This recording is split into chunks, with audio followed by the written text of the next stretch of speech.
Hey everybody, it's Rooster here and I'm with Brack and we're giving you the top 5 reasons you should buy an HD11 from Can-Am. Now, stick around to the end because there's gonna be a bonus.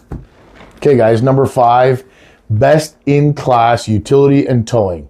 2,500 pounds towing capacity and 1,000 pounds in the dump box, guys. Can't beat it. All right, number 4, it's got a new 999 triple cylinder power plant. So the power plant's all new in this guy. 3 actually is enhanced durability. So it's got a reinforced chassis, it's got bigger suspension components, it's got M12 bolts to hang everything on instead of M10 bolts like it used to have. It's just bigger and beefier. It can do more work and it's gonna last longer. It's just more durable, guys.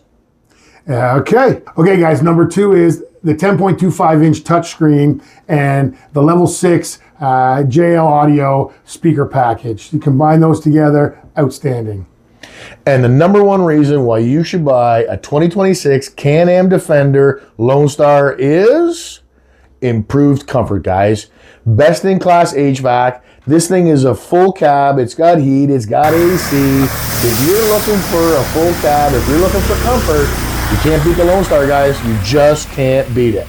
Okay. All right, Rooster, what's the bonus, buddy? Okay, so here's the real number 1. He says that's number 1. The real number 1 for this HD11 Lone Star is your friends don't have one. Listen, you want to be the prettiest girl at the dance. This thing is going to make that happen. This is an amazing machine. You want to get a hold of one of these. He's right, fellas. And remember, fellas, if the women don't find you handsome, they should at least find you on a Can-Am.